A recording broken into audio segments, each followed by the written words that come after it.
Muy buenas tardes a todos. Vamos a continuar con nuestro siguiente panel, el cual está dedicado al tema de la aplicación de la justicia abierta en el ámbito electoral. Y bueno, pues derivado del trabajo de investigación que se hizo con el World Justice Project sobre la métrica de justicia abierta, afortunadamente se han detectado buenas prácticas de apertura en el ecosistema de justicia, como le llamamos en esta investigación, y pues aquí tendremos la oportunidad de escuchar buenas experiencias que ya se están ejecutando en distintas entidades de la República y también a nivel de la Federación. Entonces, nos acompañan el día de hoy la doctora Tania Celina Vázquez, que es magistrada presidenta del Tribunal Electoral de Veracruz, la maestra Paula Ramírez Jón, que además es buena amiga de la red y del Instituto de Investigación en Rendición de Cuentas y Combate a la Corrupción, que es consejera presidenta del Instituto Electoral de Participación Ciudadana de Jalisco. Bienvenida. El doctor Alejandro David Abante Juárez, magistrado presidente de la Sala Regional de Toluca del Tribunal Electoral del Poder Judicial de la Federación. Y pues voy a dar lectura a una breve semblanza de cada uno de los participantes para empezar con las exposiciones de los panelistas. La doctora Tania Celina Vázquez es magistrada del Tribunal Electoral de Veracruz y ella es licenciada en Derecho por la Universidad Veracruzana, maestra en Derecho Constitucional y Amparo por la Universidad Iberoamericana. Cuenta con estudios de especialización en Derechos Humanos y su protección constitucional por la Universidad de Castilla-La Mancha.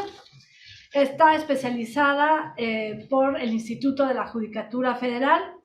Tiene un doctorado por el Instituto de Investigaciones Jurídicas de la Universidad Veracruzana.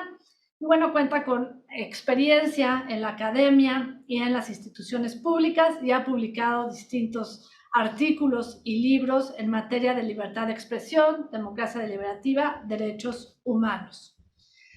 También la consejera presidenta Paula Ramírez, quien va a iniciar con su exposición. Ella tiene una licenciatura en Ciencias de la Comunicación por el ITESO y cuenta con una maestría en Sociología por la Graduate Faculty for Political and Social Sciences de la New School of University de Nueva York. Y es especialista en temas electorales. En el sector público se ha desempeñado como funcionaria en organismos constitucionales autónomos. Ha sido docente a nivel licenciatura y maestría.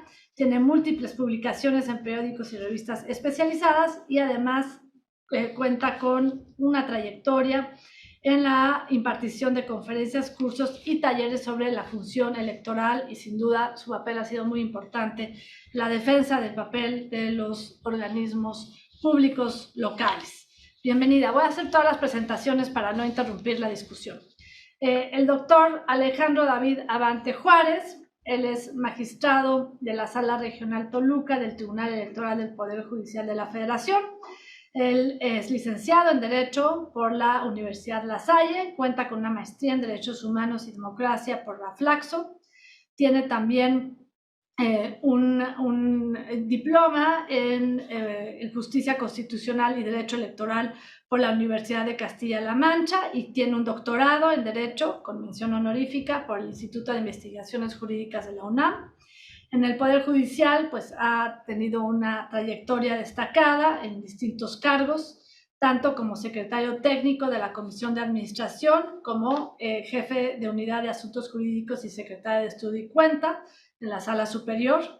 En el Consejo de la Judicatura fue designado juez de distrito y en 2015 fue designado magistrado de circuito. Actualmente, en un proceso electoral que se anuncia bastante complejo, pues es magistrado presidente de la Sala Regional Toluca del Tribunal Electoral del Poder Judicial de la Federación y corresponde a la 5ª circunscripción plurinominal. Bienvenido.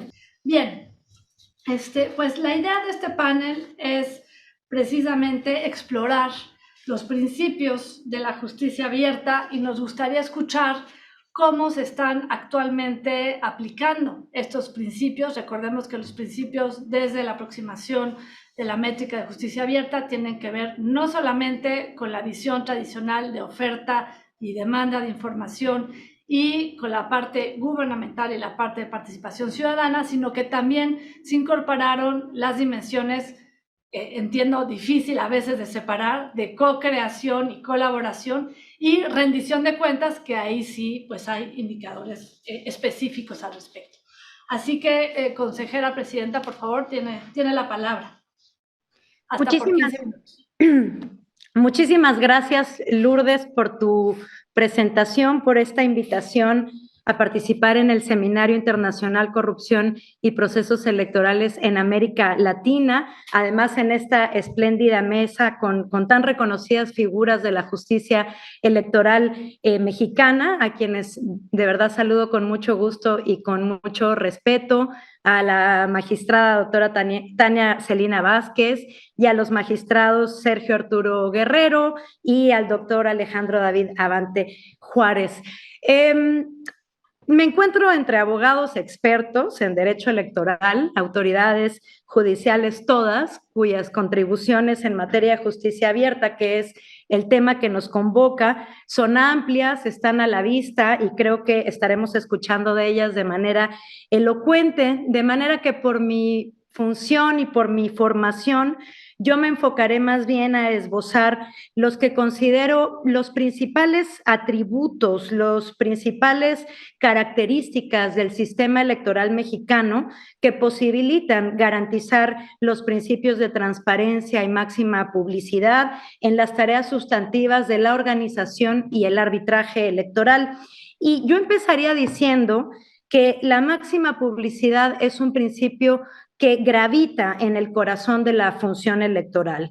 La confianza en las elecciones mexicanas descansa, creo yo, en mucho, justamente en el hecho de que toda acción y toda decisión de las autoridades electorales son públicas, son conocidas por todas y por todos de manera oportuna y pueden además ser controvertidas por partidos, candidaturas o la ciudadanía en general.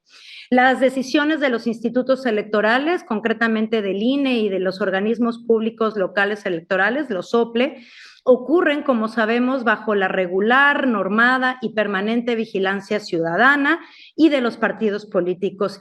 Y aquí quiero hacer una distinción.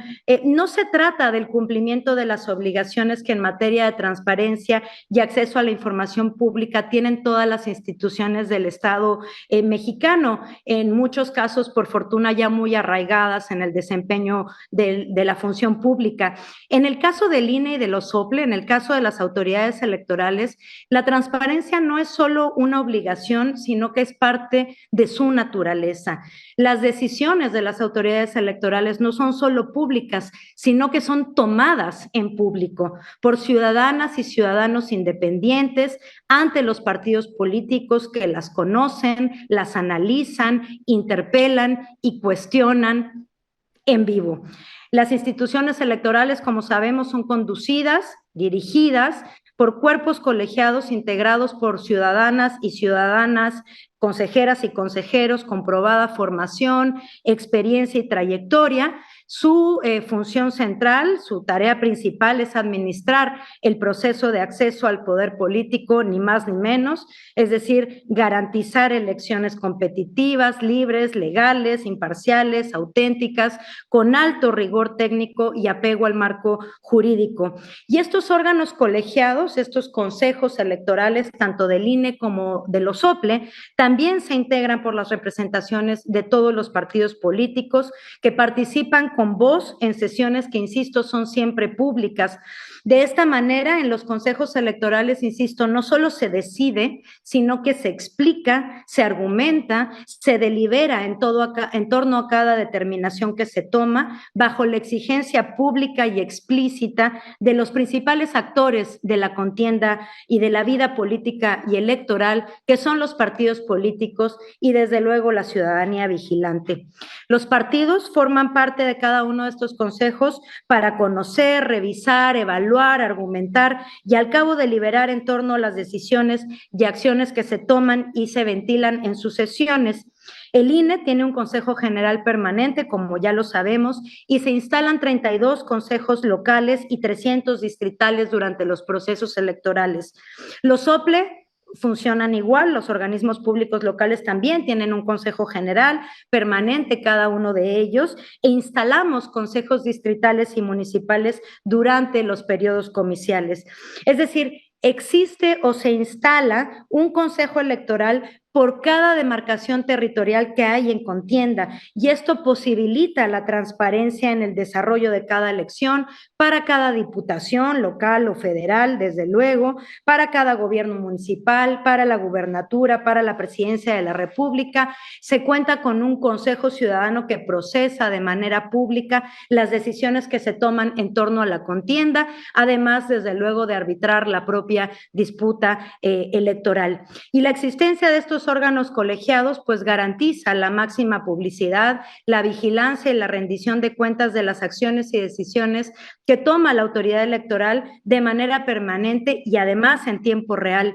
Es, quiero decir, una condición de transparencia que impone un alto grado de exigencia en el trabajo de las autoridades electorales, tanto respecto de sus funciones estrictamente técnico-operativas, como de su rigor para aplicar la ley con firmeza e imparcialidad.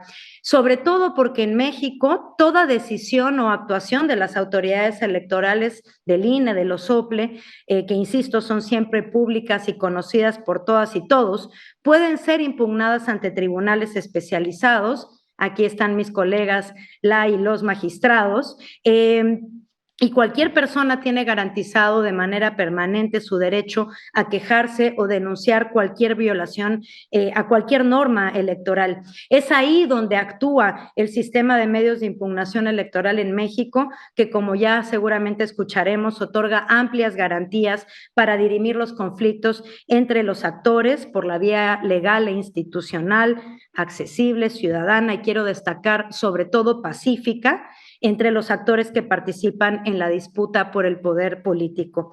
Y no solo la toma de decisiones de las autoridades electorales es pública. Quiero decir que el modelo, la conceptualización de la organización electoral en México, la instrumentación misma de las elecciones, también está concebida para ocurrir bajo la permanente y puntual vigilancia ciudadana y su participación activa. Un ejército, como sabemos, de capacitadores, asistentes electorales del INE, recorre las calles de todo el territorio nacional para capacitar a miles de ciudadanas y ciudadanos que son sorteados para integrar las casillas el día de la elección. Son ellas, nuestras y nuestros vecinos, quienes reciben y cuentan los votos y quienes además son la máxima autoridad electoral en las casillas el día de la jornada comicial. Las elecciones mexicanas están de esta manera en manos de la ciudadanía, desde las actividades de preparación de la elección, la instalación de las casillas y hasta la conclusión de los escrutinios y cómputos de los votos en cada una de ellas, y más tarde, desde luego, en los consejos distritales y municipales, donde todos los partidos políticos tienen representación y amplias garantías para verificar, para vigilar de cabo a rabo el desarrollo de la votación, insisto, los escrutinios, cómputos y recuentos. Más aún, los procesos electorales mexicanos pueden ser vistos, seguidos, revisados por observadoras y observadores electorales que asisten a distintos momentos del proceso electoral como testigos sociales para verificar la legalidad de las etapas que comprende una elección. Así es que con su concurrencia en la integración de los órganos colegiados ciudadanos de las elecciones, estos consejos que he explicado, así como con su participación directa en tramos centrales de la organización electoral, la integración de casillas, la observación, la capacitación, la supervisión electoral, la ciudadanía tiene una función central en las elecciones mexicanas, participa, vigila y es parte de las principales actividades de los procesos comiciales. No solo, insisto, como integrante de una casilla, también como capacitador o capacitadora electoral, no solo como observador, también como representante de un partido, no solo como consejera o consejero, también y sobre todo como votante. El principio de máxima publicidad que rige la función electoral en México no solo refiere a las decisiones decisiones en la conducción y arbitraje de los procesos comiciales, aunque desde luego estas son las principales tareas que tenemos y en ello reside su confianza. También la forma en que los institutos electorales ejercen los recursos públicos, su eficiencia y sus capacidades institucionales está permanentemente abierta y sujeta al escrutinio. Las autoridades administrativas electorales son quizá las instituciones más profusamente auditadas del Estado mexicano. En el caso, por ejemplo, del Instituto Electoral y de Participación Ciudadana de Jalisco, 3 órganos auditores revisan y fiscalizan el ejercicio del gasto. Un órgano de control interno que, a diferencia de la gran mayoría de las instituciones públicas, es designado por el Congreso del Estado y además tiene autonomía constitucional. También somos auditados por la Auditoría Superior del Estado y desde luego también por la Auditoría Superior de la Federación. Y en este sentido hay que decir el presupuesto detallado de los institutos electorales, el informe puntual de su ejercicio, sus metas e indicadores, incluso los informes del órgano de control interno son todos presentados, discutidos y aprobados en sesiones públicas del Consejo General, que además están permanentemente disponibles en Internet, al igual que todos los documentos que ahí son aprobados para que cualquier persona los pueda consultar en cualquier momento. De igual manera, los procesos de licitación y adquisiciones, las compras y contrataciones no son solo públicos, sino que ocurren con el acompañamiento y la vigilancia de comités integrados por distintos testigos sociales que hacen posible una permanente Contraloría Social. El modelo electoral mexicano, insisto, altamente ciudadanizado y construido sobre los cimientos de la transparencia y la máxima publicidad, hace posible la vigilancia permanente e inequívoca de los procesos electorales y del desempeño de las autoridades responsables de su organización y arbitraje, y así también los mecanismos de control, la transparencia en el ejercicio del gasto, la permanente rendición de cuentas ante autoridades fiscalizadoras y ante la sociedad en general, ha contribuido para dotar de confianza pues nuestro trabajo sustantivo, la organización electoral. Y aquí quiero ser pues muy puntual. La construcción de confianza a través del fomento de la participación ciudadana en la organización y vigilancia de las elecciones, del involucramiento de la sociedad en los asuntos públicos, así como de la instauración de mayores mecanismos de transparencia, control y rendición de cuentas, es un reto permanente, es un reto constante. En ello se nos va la función. De esa confianza depende el éxito del trabajo de organización y arbitraje electoral, del cual, a su vez, depende la estabilidad política y social de la nación y de los estados mexicanos. Gracias. Muchas gracias. Como inglesa, el tiempo, perfecto, se agradece. Sin duda, a diferencia de los órganos electorales, los tribunales pues se basan en criterios específicos para sus resoluciones y no trabajan en combinación o en equipo con la ciudadanía como lo hacen los órganos electorales. En este sentido, pues el reto de una justicia abierta pues es distinto. Doctor Alejandro David, magistrado, ¿cómo se está ejerciendo la justicia abierta a partir de los principios ya mencionados en la Sala Regional de Toluca? Adelante, tiene 15 minutos. Muchas gracias. Buenas tardes.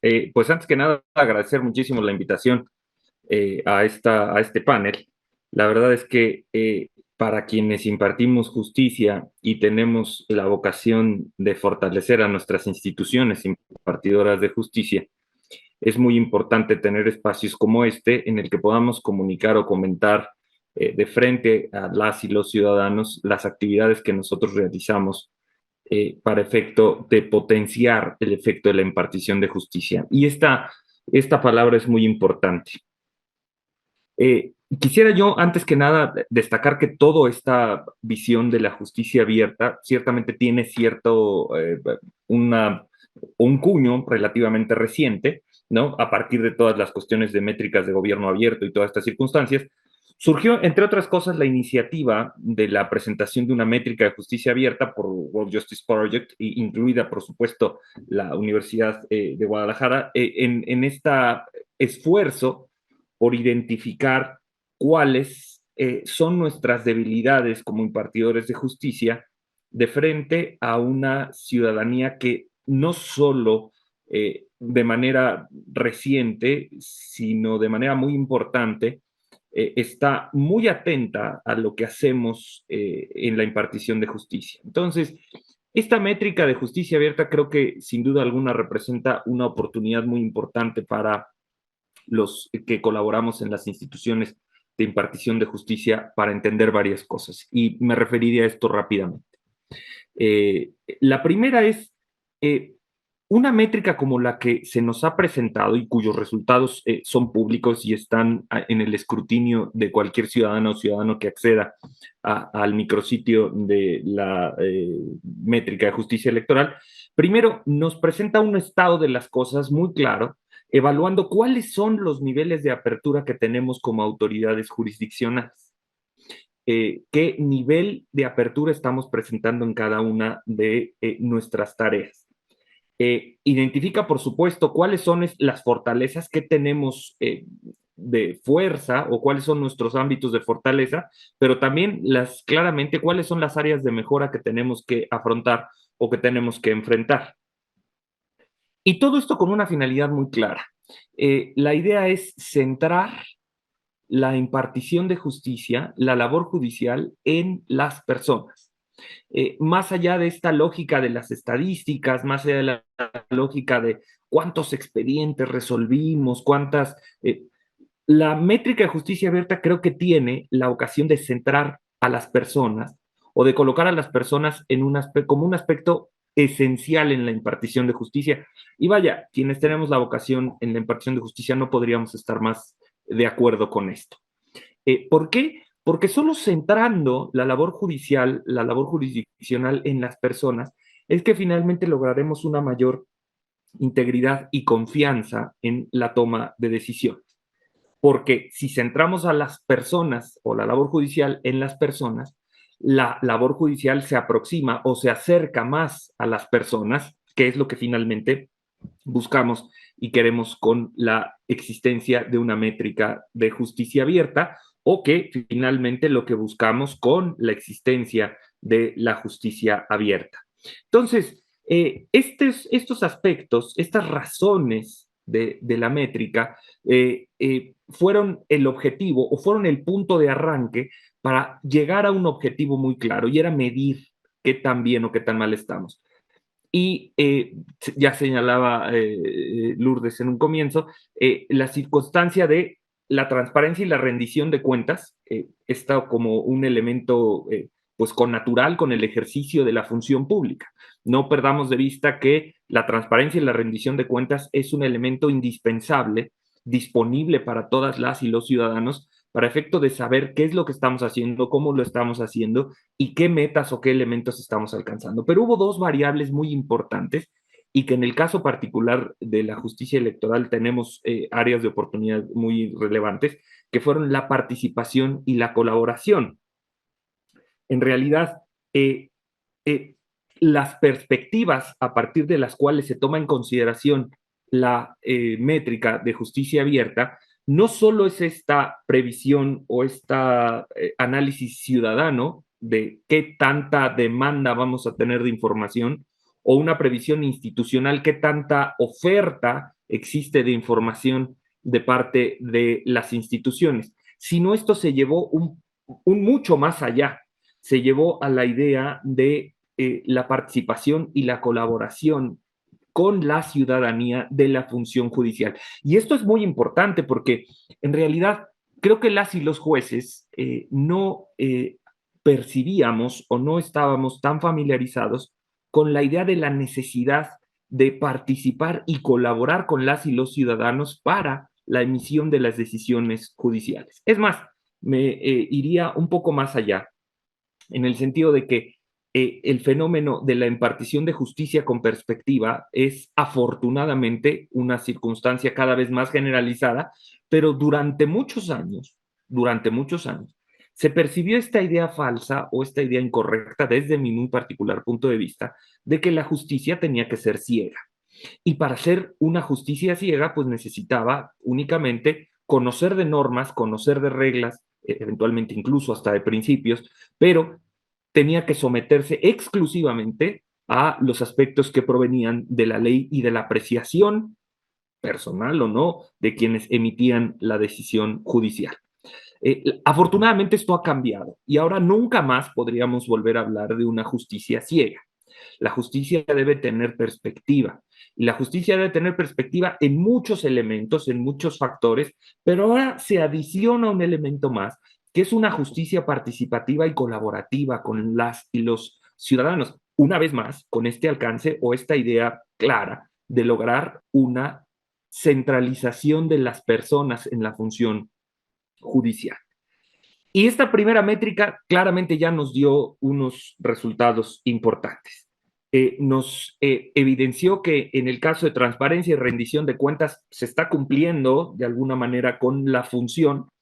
Más con el tema de transparencia, hay una gran cantidad de información disponible para las y los ciudadanos. Quizá tendríamos muchas cosas que mejorar. Colocar, por ejemplo, quizá la información en códigos de fuente abierta para efecto de que pudieran ser procesadas de alguna manera por las y los ciudadanos, pero esto ya incide en un factor propiamente de mejora. Esto es, me parece ser que evaluados en el tema de transparencia y rendición de cuentas son los elementos mejor evaluados.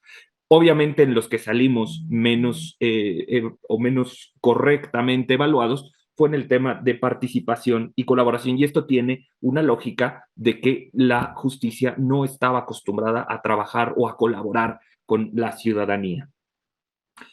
Entonces, ¿qué resultados tenemos? La primera es que hay muchas instituciones que la posibilidad de consultar las decisiones que nosotros emitimos es limitada.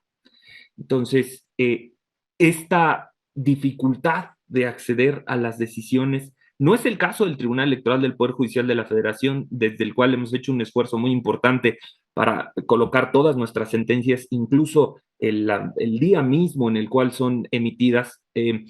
Por ejemplo, en Sala Toluca tenemos una práctica que incorporamos, que es que durante la sesión se ha incorporado un código QR, el cual es posible escanearlo durante la transmisión de las sesiones, para efecto de poder acceder a la página en la cual se encuentra alojada el expediente y los antecedentes del expediente. Y esto tiene una función importante, porque no solo tiene la función de que en el momento en el que se está resolviendo el asunto, las y los ciudadanos que nos estén siguiendo a través de redes sociales o a través de la transmisión que se realiza en el portal institucional, puedan, mediante sus dispositivos móviles, accesar a esta área de justicia digital del Tribunal Electoral, sino también que esto permanece en ese video y si este asunto es consultado 2 semanas, 15 días, un mes, un año después, ese mismo código QR sirve para direccionar a esa sentencia e incluso ya tener acceso a el documento que resolvió el caso concreto. Entonces tiene esa función no solo de que en el momento hace la información accesible, sino también proyecta hacia el futuro la posibilidad de accesar. Insisto, una vez más con la lógica de centrar o hacer accesible o consultable la decisión para las personas. Pero quizá lo que nos hacía más falta es que existen muy pocos mecanismos de retroalimentación ciudadana y pues poca claridad en cuanto a hacer públicos qué hacemos para efecto de que la ciudadanía pueda colaborar en la emisión de las decisiones. Cuando se nos presentaron estos resultados, la verdad es que nos preocupamos mucho porque vimos es que tenemos muchas cuestiones institucionalizadas, pero quizá nos ha faltado el tema de proyectarlo de manera correcta o adecuada hacia las y los ciudadanos. Y me voy a referir en unos minutos más a lo que desde Sala Toluca hemos hecho para fomentar la participación y la colaboración en la función judicial. Para terminar, me referiría al tema de la rendición de cuentas. Los resultados señalan que existe un amplio acceso al presupuesto y al gasto, pero existe cierta área de oportunidad en cuanto a presentar cuáles son las contrataciones y las obras públicas, así como los protocolos que se tienen para proteger a las y los denunciantes de ciertas prácticas o actos de corrupción.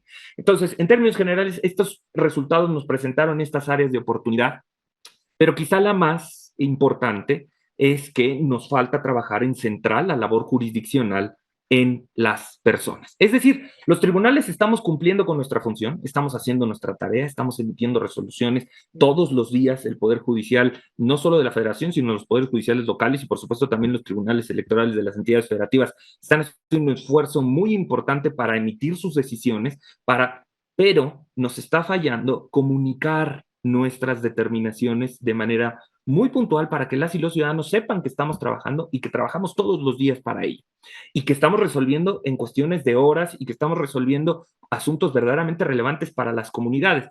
Pero también existe una falsa percepción, y en esto sí quisiera ser muy enfático. Existe una falsa percepción como de que los tribunales electorales somos los encargados de corregir o de corregir planas o de señalar que las autoridades electorales estuvieron mal. Nada más falso que esto. No existiría un adecuado sistema de justicia electoral si no hubiera una colaboración institucional permanente entre las autoridades administrativas electorales y, por supuesto, los tribunales electorales. Pero además, hay que señalarlo con toda puntualidad, las autoridades administrativas electorales tienen un mundo de trabajo, hacen una cantidad muy importante de esfuerzos para lograr que las elecciones surtan efectos, y lo que hacemos nosotros los tribunales es revisar aquellos casos en los cuales hay impugnaciones sobre aspectos muy específicos, pero sí hay que hacernos cargo de algo. La mayoría del trabajo de los institutos electorales locales y del Instituto Nacional Electoral pervive en el tiempo y pervive mediante acuerdos que se toman en el seno de los órganos electorales administrativos y que en muchos casos ni siquiera son sujetas o materia de ninguna impugnación. Esos logros y acuerdos políticos también son muy importantes para el funcionamiento de un adecuado sistema electoral. Los tribunales no corregimos planes, los tribunales no somos revisores ni estamos viendo si los institutos hacen bien o mal su trabajo. Los tribunales atendemos impugnaciones de quienes pudieran estar inconformes con ciertos aspectos de la organización de las elecciones, y podemos coincidir o no con la autoridad electoral administrativa, serán criterios incluso jurídicos distintos, pero no tiene nada que ver con que alguien haya hecho bien o mal su trabajo. Simple y sencillamente es una labor colaborativa. Y en eso sí quisiera ser muy enfático. La organización de las elecciones no es una pelea de box, no es un partido en el que se están enfrentando una autoridad con otra. Me gusta mucho hacer más bien un símil con una ópera, ¿no? En la cual cada una de las autoridades electorales hacemos nuestra parte. Y claramente, si la orquesta no toca adecuadamente, si los actores no hacen su papel, si la tramoya no proyecta la luz como adecuadamente tiene que ser, hay que corregirlo, hay que ajustarlo para que la obra sea un éxito. Pero esto no implica que nadie esté peleado con nadie. Ahora, ciertamente, la sociedad mexicana, pues muchas veces nos encanta este tema del pleito y el tema de ver quién gana y quién pierde y si alguien estuvo mal o si alguien estuvo bien. Creo que es muy importante como autoridades electorales señalar esto. No hay pleito entre las autoridades electorales, no hay conflicto, no hay diferencias, hay mucha colaboración y mucha apertura. Y eso es importante que las y los ciudadanos lo sepan. Y lo mismo pasa con los tribunales electorales de las entidades federativas. Lo único es, hay que asomarnos a las estadísticas de los niveles de efectividad de las sentencias de los tribunales de las entidades federativas para darnos cuenta que la gran mayoría de las determinaciones que son emitidas por los tribunales locales son confirmadas en su mayoría por las salas regionales y eventualmente por la sala superior. Y esto también proyecta a los institutos electorales, porque también en muchos casos los tribunales están confirmando determinaciones de los institutos electorales locales. Esto solo habla de que nuestra justicia electoral está funcionando. ¿Qué es lo que hace falta mediante estos elementos de métrica? Pues proyectar y dar a conocer qué es lo que está funcionando. Y para terminar mi presentación, solo señalaré dos ejemplos que hacemos en Sala Toluca. El primero, de manera reciente, nosotros implementamos un acuerdo dentro del pleno de la sala para emitir un protocolo para que las y los ciudadanos puedan presentar amicus curiae.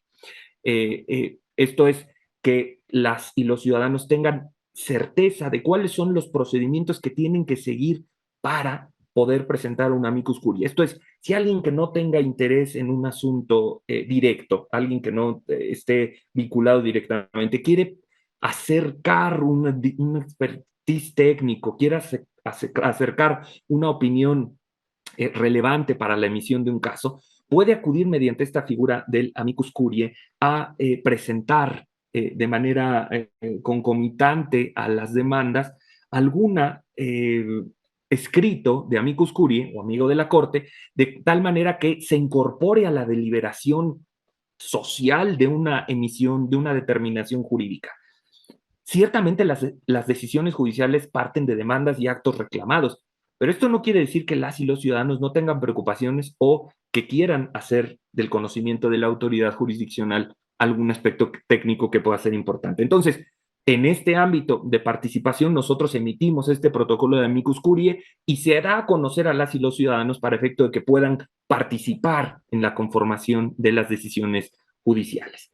Y respecto de la colaboración, recientemente en Sala Toluca emitimos a una nueva amiga, ¿no? Que es nuestra amiga Justina de la Quinta, que es un chatbot que tiene la función de orientar a las y los ciudadanos sobre lo que hacemos en el tribunal.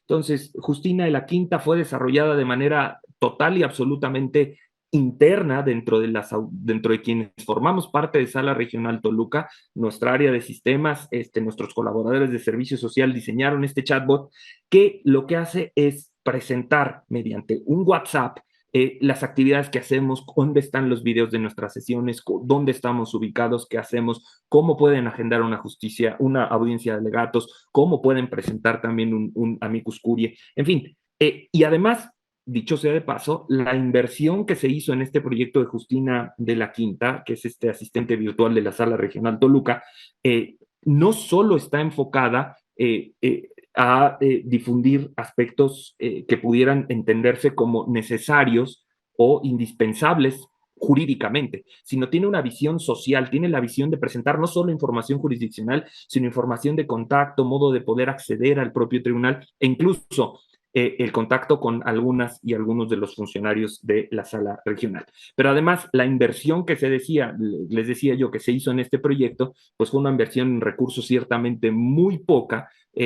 Menos de 500 pesos tuvimos que invertir en la emisión de esta asistente virtual y bueno, pues actualmente está permitiendo que las y los ciudadanos se puedan acercar más a la función en Sala Toluca. Yo terminaría con que las y los titulares de todos los tribunales, debiéramos estar muy conscientes de que desde el momento mismo en el que nosotros protestamos ejercer un cargo y proteger la Constitución, esto también debe garantizar hacerlo de manera accesible a las y los ciudadanos. Tenemos un compromiso porque la sociedad está esperando que nosotros hagamos nuestro trabajo, pero la sociedad no se va a enterar qué trabajo estamos haciendo si no hacemos un esfuerzo verdaderamente auténtico e importante para comunicarles. Ese esfuerzo para comunicarles, lo único que va a permitir es que la gente aprecie sus instituciones.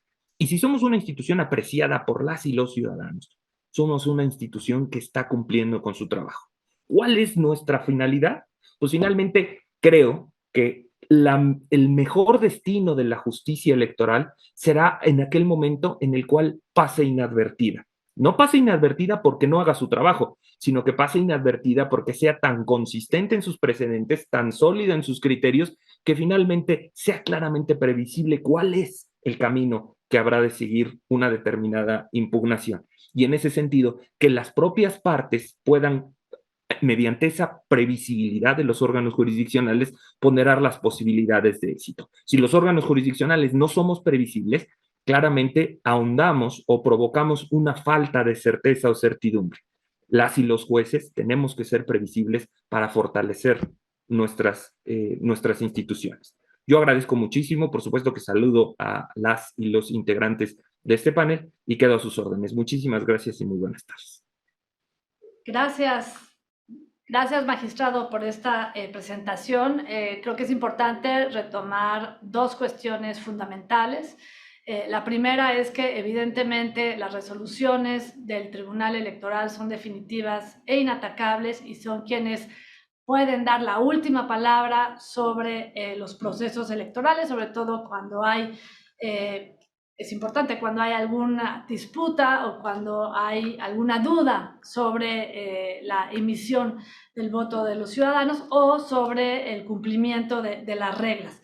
Sin embargo, efectivamente, el mandato de ley ha avanzado mucho más en las obligaciones de transparencia y en algunas obligaciones de rendición de cuentas, y no es tan claro la parte de la pedagogía institucional que se requiere para que los ciudadanos entiendan qué es lo que hacen las instituciones de impartición de justicia y las instituciones electorales. Entonces, me parece que eso configura un reto particular en un contexto tan complejo como el que se está viviendo actualmente, no solamente por la reducción presupuestaria, sino por el contexto adverso de distintos actores que han calificado a los integrantes de estos órganos fundamentales, tanto el árbitro como el tribunal, para la realización de procesos electorales pacíficos, equitativos y en un marco normativo adecuado.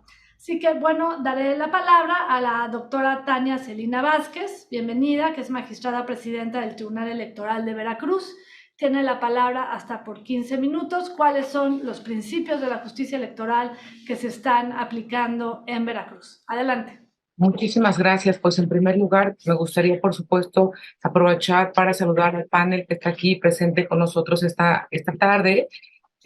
Agradecer, por supuesto, la generosa invitación del doctor Mauricio Merino Huerta y, por supuesto, a ti, Lourdes, que ya hemos tenido la oportunidad de participar en diferentes paneles y de grabar algunos otros programas también cuando yo todavía era integrante del OPLE Veracruz, y que con mucho gusto también saludo a mi admirado magistrado Alejandro David Avante Juárez, quien ya ha dejado un legado también para en esta casa de la democracia en Veracruz. Y por supuesto, escuché con mucha atención a la consejera Paula Ramírez, con quien me identifico mucho porque, bueno, yo también tuve la oportunidad de estar en el OPLE Veracruz durante 5 años y pues tengo mucha claridad efectivamente de lo que tú justamente nos estabas narrando hace unos instantes.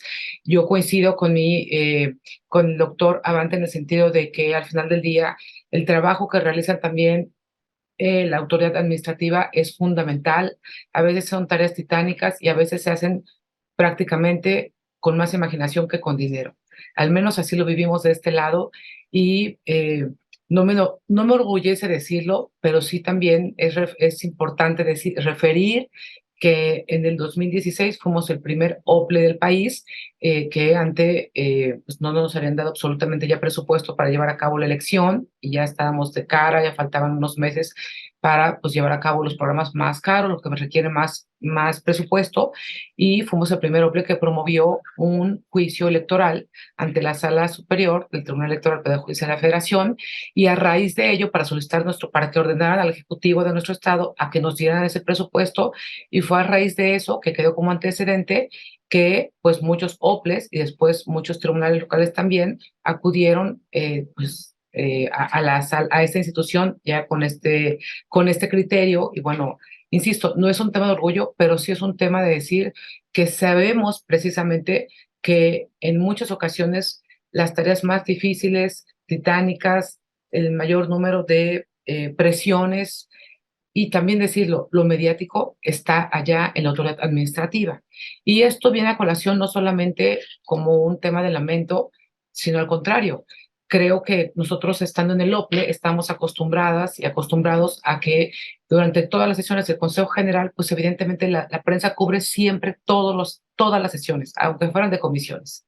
Y entonces, claro, eso nos obliga a nosotros, como como parte del Consejo General, a generar este tema de la justicia abierta al final del día. Y entonces, previo a la sesión inclusiva, explicar un poco de qué iba la sesión, qué es lo que se pretendía, si ya se había dialogado con las fuerzas de los diferentes partidos políticos, y en todos los momentos de la elección, pues van casi prácticamente llevando de la mano también en los medios y a la sociedad, sobre todo, en qué tramo vamos.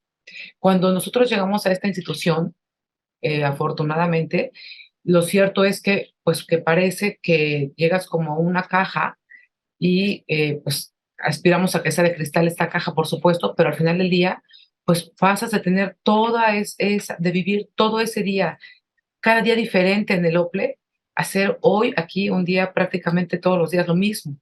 Me refiero al grado de 180 grados de diferencia entre las tareas que se realizan entre la autoridad administrativa y lo que realizamos acá como tribunales.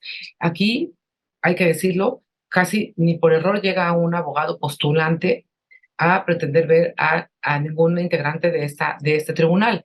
De hecho, pues todo lo presenta en la oficialía y no vemos nunca a nadie. Por ejemplo, los medios no llegan tampoco a veces prácticamente ni siquiera las sesiones públicas.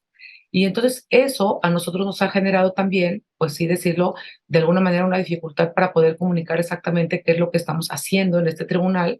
Y no solamente eso, sino también que se piensa exactamente como justo lo decía el magistrado hace unos instantes, que pues nosotros tenemos, que parte de nuestra tarea es como corregir la plana al OPLE o eventualmente, y yo creo que no es así. Yo también considero que de hecho se trata de que exista, pues que nuestro sistema de medios de impugnación, pues para eso está diseñado, precisamente para que tenga la posibilidad de ser revisado.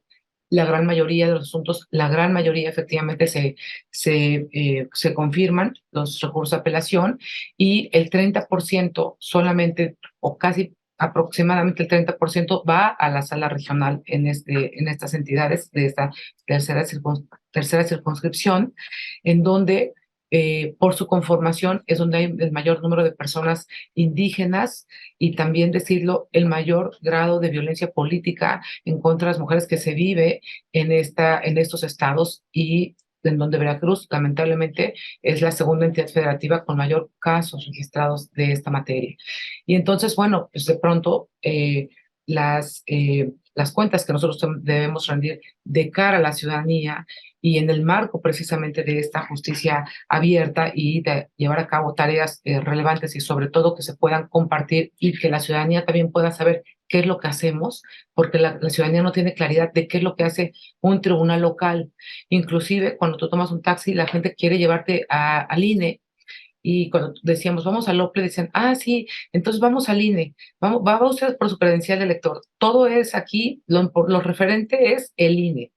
Bueno, ya logramos posicionar ese nombre de OPLE Veracruz, que fuimos el único estado que cambió también las siglas, pero después peor, porque cuando ya tú tomas un taxi y dices quiero al tribunal, entonces ya no saben a qué tribunal más que el Tribunal Superior de Justicia. Entonces, no está fácil, pero insisto, creo que hay muchas áreas de oportunidad para dar a conocer estos trabajos, e insisto, creo que precisamente hay algunas herramientas como la tecnología que hoy nos presentan de alguna manera pues estas posibilidades de poder acercarnos a la ciudadanía y generar estos espectros, ampliarlos. Dijo precisamente Steve Jobs que pues que las personas usuarias de las tecnologías requieren de herramientas para hacer cosas maravillosas, y algunas de estas cosas pueden ser en un ámbito democrático: el acceso a la información pública, la transparencia y la rendición de cuentas. Me parece que efectivamente hoy, por ejemplo, nosotros tenemos ya un chatbot también, que ha sido un legado que muy generosamente nos compartió el magistrado Avante, derivado de un panel en el que tuvimos la oportunidad de compartir juntos. Y bueno, ese legado creo que ya hoy nosotros lo tenemos a través de un WhatsApp, y entonces, pues afortunadamente hemos tenido la ciudadanía muy fácilmente manda un WhatsApp, y entonces ya a través de ese WhatsApp se agendan pues audiencias, alegatos, si pueden venir a dejar presentar algún recurso, si pueden hacernos una entrevista, los medios, si pueden venir a sacar o saber de algún asunto que se haya resuelto. E insisto, creo que la ciudadanía lo ha valorado mucho, porque se genera un diálogo permanente entre la institución y la ciudadanía, y ese diálogo queda además registrado. Es decir, hasta el día de hoy, y miren que aquí en Veracruz, pues tampoco me orgullece, pero hay muchas ciudades en donde la gente pues es un poco, pues habla con otro lenguaje un poco más pues, cerca del mar, de la playa, un poco más coloquial, y hasta el día de hoy no hemos tenido afortunadamente más que interacciones pues con los lenguajes apropiados, y ha dado una gran posibilidad y una gran ventaja por lo extenso de nuestro estado, que es Veracruz, ¿no? Entonces, eso creo que es uno de los principios, de los principales legados ya hoy que deja el magistrado. No solamente estoy seguro en Veracruz, sino en otros lugares, pero el nuestro siempre lo presumo, porque, pues, además de que no pagamos un solo peso, porque él nos compartió muy generosamente, pues, la aplicación y la manera de instrumentarlo. Creo que hoy también contar con esas herramientas es fundamental.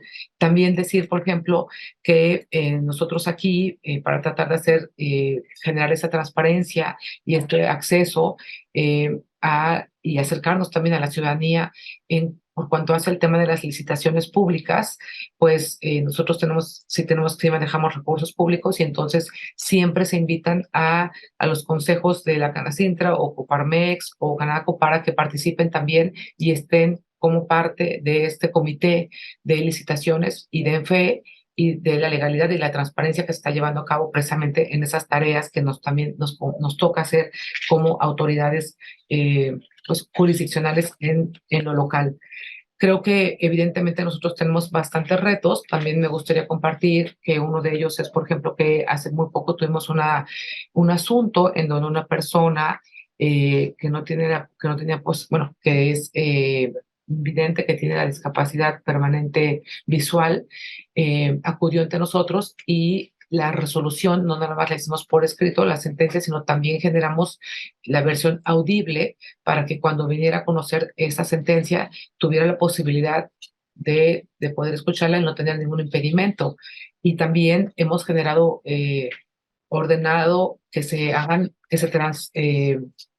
se traduzcan a otra lengua de las muchas que se hablan aquí en Veracruz, que tampoco ha sido siempre fácil porque no es fácil encontrar necesariamente personas que traduzcan, pero bueno, vamos con el IBELI, que es ABELI, que es pues acceso precisamente para llevar a cabo ese tipo de traducciones y ese tipo de pues de aportaciones que se hacen al momento de dictar la sentencia, creo que generan no solamente esa sensibilidad por parte de la autoridad, sino que nos acercan a comunidades que el día de hoy todavía no tienen muy claro cuál es el trabajo exactamente que se está realizando en este tribunal. Tenemos bastantes retos, por supuesto, de cara a esta elección y entiendo que se me han agotado mis 12 minutos y entonces dejo pendientes algunos de estos retos si eres tan amable, por favor, Lulu.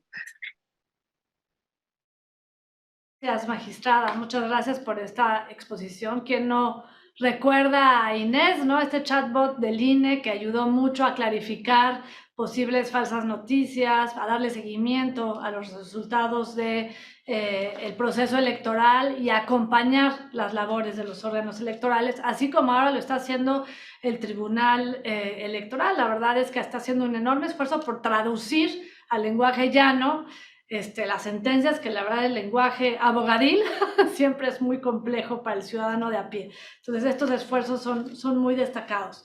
Y bueno, sin duda esto de la justicia ciega a las diferencias, en Veracruz hay muchísima experiencia de cómo no ha sido ciega a las diferencias y cómo a través inclusive de herramientas como los dictámenes antropológicos han ayudado mucho para pues decidir sobre cuestiones complejas de usos y costumbres, de pueblos y comunidades indígenas, y para coadyuvar a una aplicación adecuada e inclusiva de la justicia electoral. Bien, si no te importa, consejera presidenta, le voy a dar la palabra al doctor Alejandro, que nos ha pedido la intervención, dado que tiene una agenda complicada. Si están de acuerdo, le daré la palabra ahorita para la siguiente parte, en donde yo pondría sobre la mesa, a la luz de los principios de la justicia electoral abierta, cuáles son los principales retos que afrontamos en el actual proceso electoral. ¿Cómo puede coadyuvar a enfrentar los retos que estamos viviendo? Adelante, magistrado. Muchas gracias. A ver, yo creo que inéditamente tenemos hoy como nunca, y en el caso particular de Jalisco, un tema muy importante, que es la cuestión de la integración de las autoridades electorales. Estamos ya como autoridades electorales viviendo una crisis en cuanto a la falta de designación de titulares de las autoridades electorales. Fundamentalmente, en el caso de las salas regionales, pues acumulamos ya un periodo muy considerable sin nuestros titulares, sin nuestras titulares, con magistradas y magistrados en funciones. Y ahora esto ha alcanzado ya incluso también a la sala superior, quien ahora tiene un par de magistraturas vacantes. Pero ya llegaremos al extremo en el cual en diciembre tendremos tribunales que queden desintegrados. Esto es la posibilidad de que haya tribunales que queden sin titulares.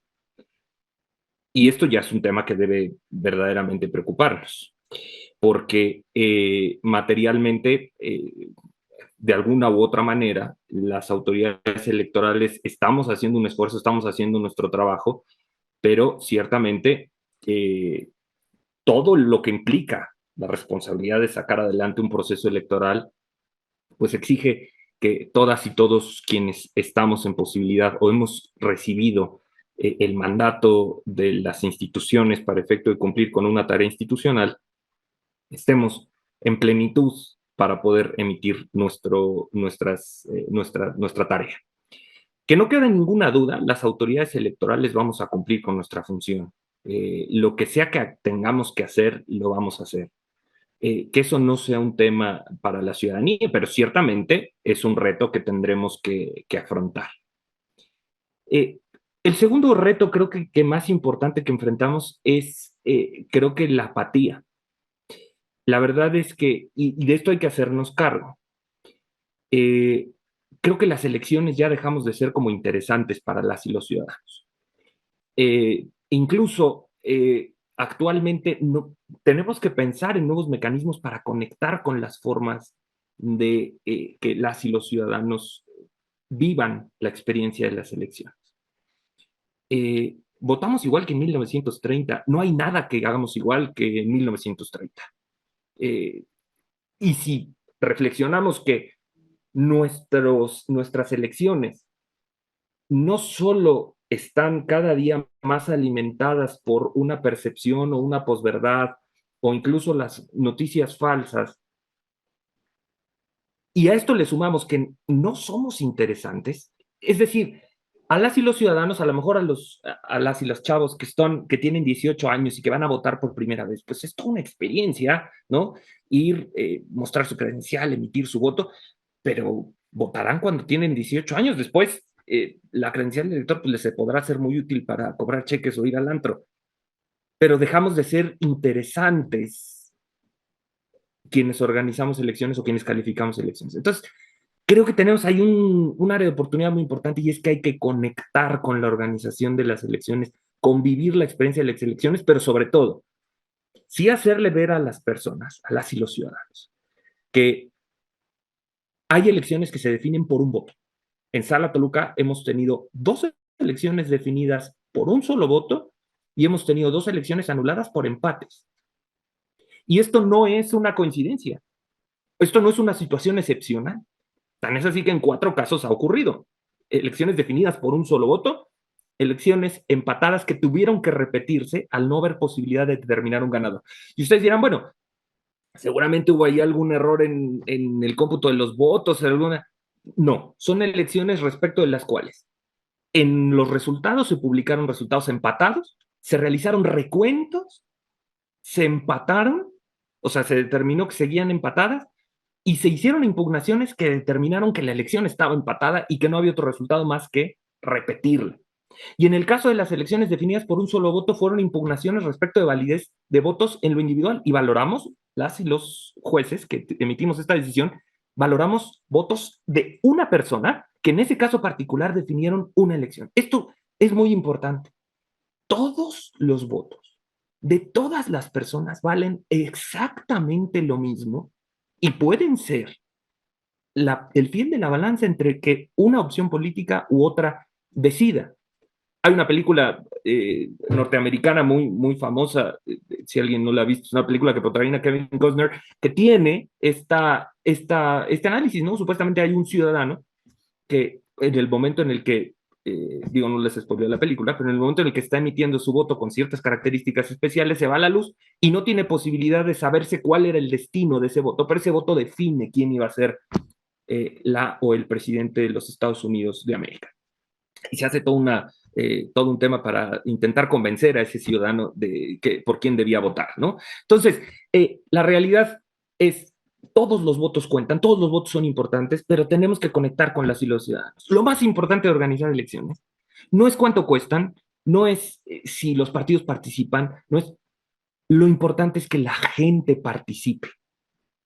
Lo más importante de las elecciones son quienes votan. Si no hay quienes voten, materialmente las elecciones pierden fuerza. Entonces, ese creo que es el segundo reto que enfrentamos.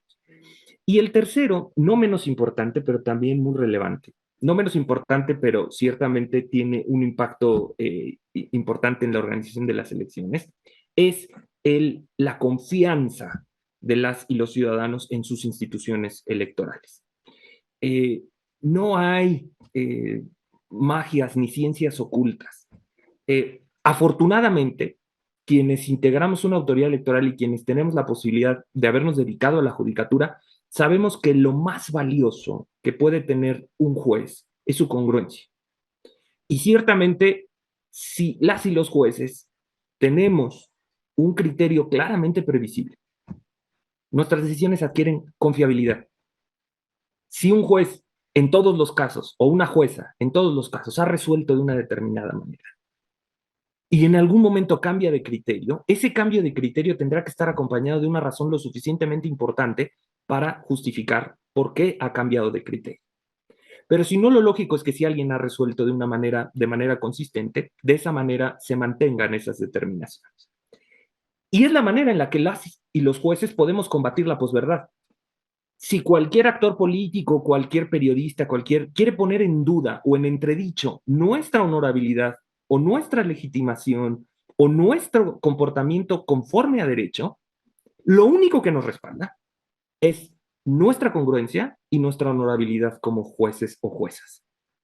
Si a las y los ciudadanos no les coincide el audio con el video, si por más que un medio de comunicación, por más que un actor político cuestione la integridad de un juez, se voltea a ver a sus sentencias y se dice, a ver, esta jueza ha emitido estas determinaciones en A, B, C, D, E y F casos, y lo único que hizo fue seguir su precedente, pues claramente, ciertamente, tendrá una posibilidad de ser muy claro que ha actuado conforme a derecho. Y eso es algo importante que tenemos que trabajar las y los jueces. Y en un segundo momento, esto que es lo más importante, el señalar que no importa qué tarea estemos desempeñando en la organización de las elecciones, pero existe una colaboración permanente entre las autoridades electorales y no hay nada más dañino para una organización de elecciones o para un sistema electoral que pretender o pensar que existe una superioridad entre autoridades electorales. Existe una gran colaboración, existe un trabajo colaborativo, pero no existe, hacemos cosas distintas, pero no hacemos cosas más importantes. Los más importantes en las elecciones son las y los ciudadanos que votan. Nuestra tarea es dar cauce a las inconformidades y proteger la voluntad de las y los ciudadanos. Yo con esto terminaría agradeciéndoles muchísimo la oportunidad y por supuesto dejándoles un saludo. Muchísimas gracias y muy buenas tardes.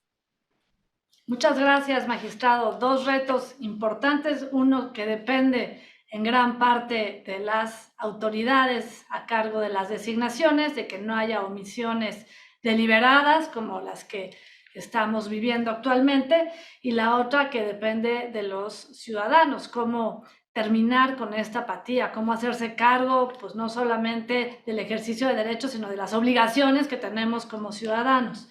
Entonces, ahora sí, consejera presidenta, si este espacio se convirtiera en una mesa de co-creación de justicia abierta, ¿qué se ofrecería desde el instituto y qué se exigiría hacia la ciudadanía para lograr enfrentar los retos actuales del proceso electoral en curso? Bien, muchas gracias, Lourdes, nuevamente por el uso de la voz y gracias también al magistrado Alejandro y a la magistrada Tania porque ha sido muy rico escucharles y pues reflexionar en torno a todos estos desafíos que tenemos a la vista. Y yo digo, la verdad es que coincido mucho con los retos que ha planteado el magistrado, no quiero reiterarlos, pero creo que poner en el centro de esta discusión a la ciudadanía supone justamente mirar allá afuera, ¿no? Mirar el contexto en que se está desarrollando esta contienda, la competencia política y en general la convivencia política que respiramos y vivimos todos los días. Y ahí yo advierto muchos retos, algunos ya los ha mencionado el propio magistrado, está desde luego el pues no sé si llamarle problema, pero el tema de la polarización, y digo que no problema porque la polarización también es parte de la democracia misma, solo que cuando la animadversión de las partes llega a tal punto en que el diálogo sucumbe, pues entonces ya estamos en otro estadio, ¿no? Esta es una principal cuestión que creo que es fundamental constatarla y reconocerla desde el trabajo que hacemos las autoridades electorales. Un segundo reto, desde luego, es la desinformación y la proliferación de noticias falsas y el rol que juegan las redes sociales en esta proliferación de la posverdad o de, digamos, esta realidad, esta vida paralela que ocurre respecto, esta conversación paralela que ocurre respecto de las elecciones y de los procesos electorales y en general de la función pública y de la vida política también. Y creo que esto está altamente o muy estrechamente vinculado con el otro reto que el magistrado llama apatía. Yo no estoy tan segura que el tema sea la apatía. Yo, al contrario, veo una sociedad muy vital, muy activa, no solo en Jalisco, sino en el país en general. Yo lo que advierto más bien es un profundo desapego, una profunda desafección con la democracia y sus instituciones, y esto, bueno, se ha analizado profusamente, ustedes mismos lo han hecho de manera ya muy documentada, tiene que ver, creo yo, mucho con el propio desempeño de los gobiernos democráticamente electos y con otro conjunto de cuestiones que quizá tengan que ver con algo que podemos llamar la lealtad hacia el sistema o hacia el régimen democrático de todos los actores que participan pues en la vida pública. Y ahí la verdad es que en Jalisco tenemos un reto y una experiencia pues complicada.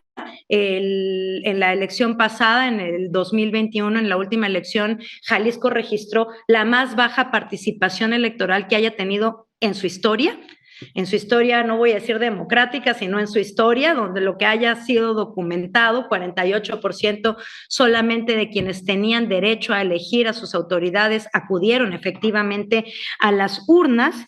Y bueno, esto también está asociado con otro reto que no comentó el magistrado, pero que yo creo que es sustancial y que es combatir la narrativa del fraude electoral.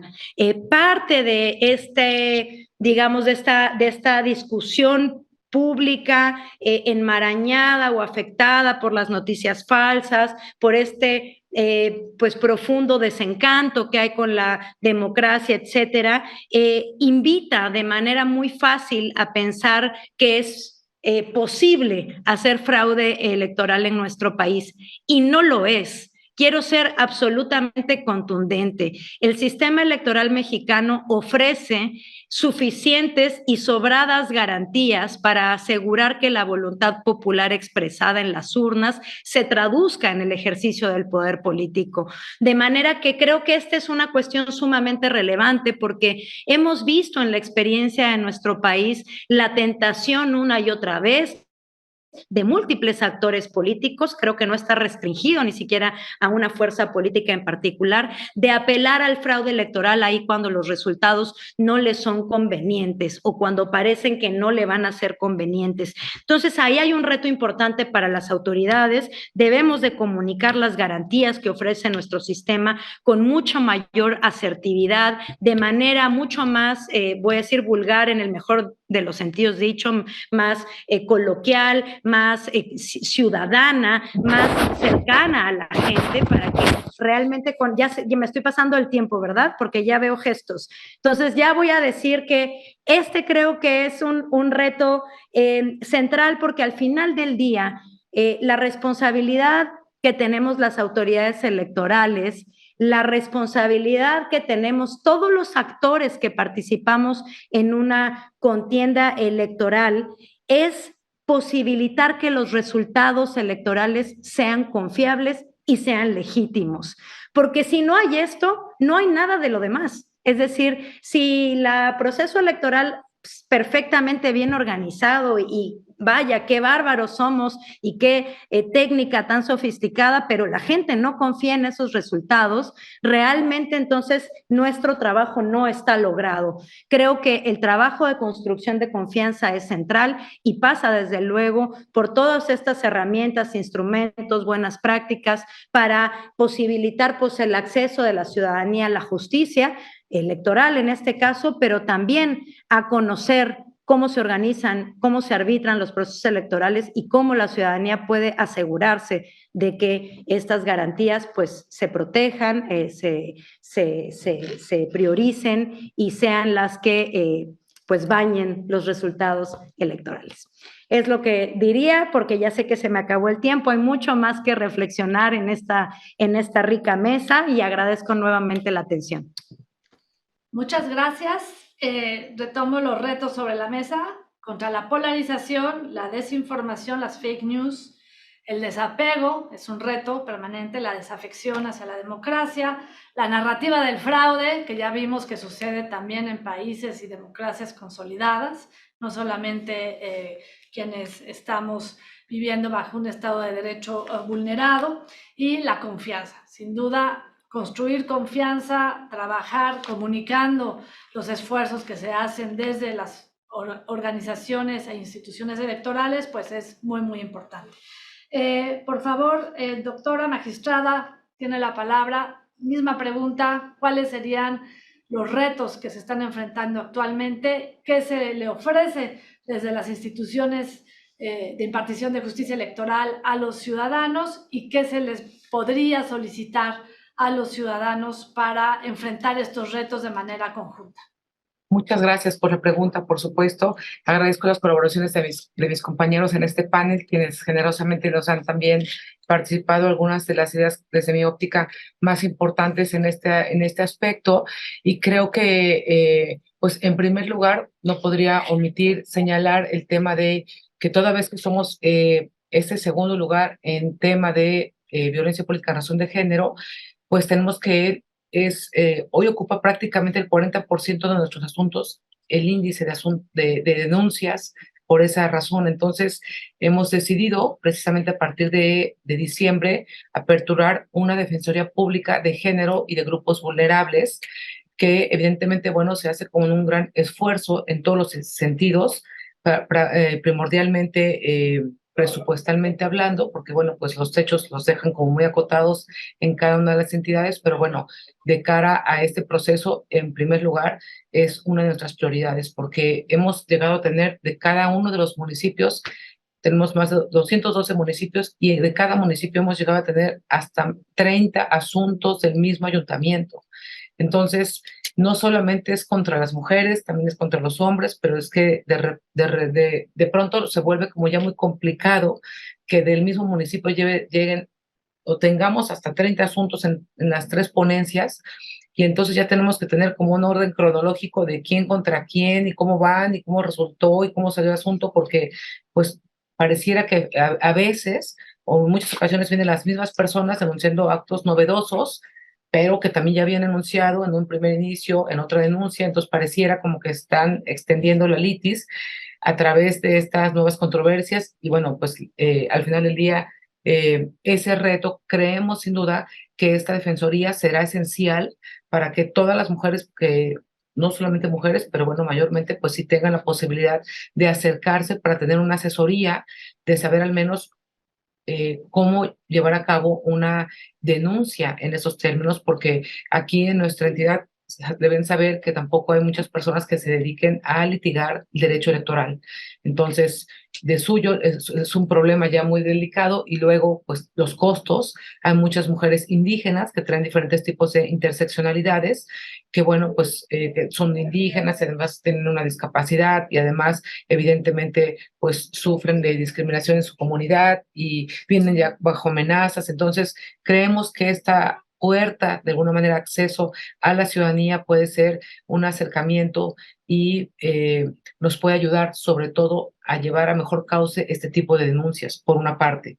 Por otra parte, también decir que tenemos un gran reto con el tema de los medios de comunicación.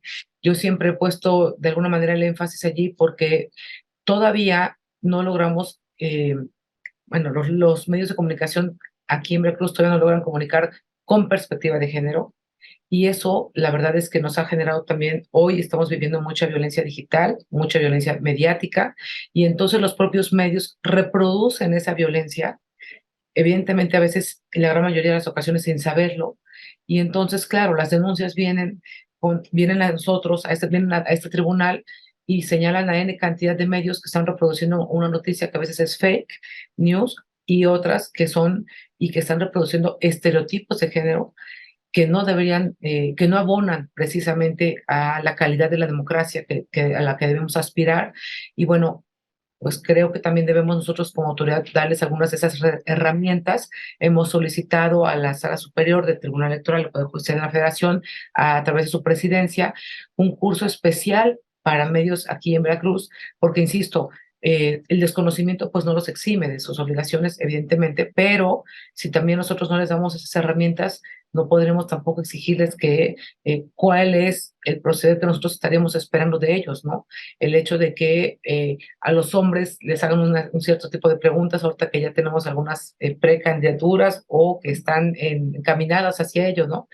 A los hombres les preguntan sus aspiraciones, su trayectoria, y a las mujeres les preguntan que si están casadas, que si tienen hijos, o sea, cuestiones totalmente distintas y distantes de lo que es importante en la vida pública al final del día, ¿no? Entonces, eso también es otro de los grandes retos a los que nos enfrentamos y sin duda, por supuesto, la colaboración institucional siempre entre autoridades. Creo que mantener un diálogo permanente y ser, al menos nosotros tenemos la creencia de, al menos estar en medio de estas autoridades, ser un puente de entendimiento entre la autoridad administrativa, que tenemos claridad y bueno, pues, de alguna manera también trabajamos pues allí y muchos de ellos todavía siguen siendo nuestros compañeros. Y por otro lado, el diálogo permanente con nuestras autoridades federales, ¿no? Que son quienes tienen la última palabra en este tema de la revisión, es fundamental, porque a veces hay ópticas distintas y eso no quiere decir que nosotros no tengamos la confianza para sentarnos y platicar y decir, oigan, no tenemos claridad cómo vamos hacia esto, porque bueno, algunas decisiones, muchas, las tiene que tomar el propio Congreso en temas de acciones afirmativas, por ejemplo, y nos vemos rebasados cuando literalmente el Congreso no hace nada de que no acata nuestras sentencias. Entonces eso también hemos visto, no solamente de este tribunal, lamentablemente no acatan a veces sentencias de la propia Sala Superior, como ya hay muchos casos. Entonces, ¿qué estamos haciendo si las propias autoridades a las que estamos vinculando no acatan las sentencias? Creo que estamos poniendo en tela de juicio y en riesgo pues este Estado de Derecho que tanto nos ha estado costando, tanto trabajo nos ha costado tener, ¿no? Hasta el día de hoy.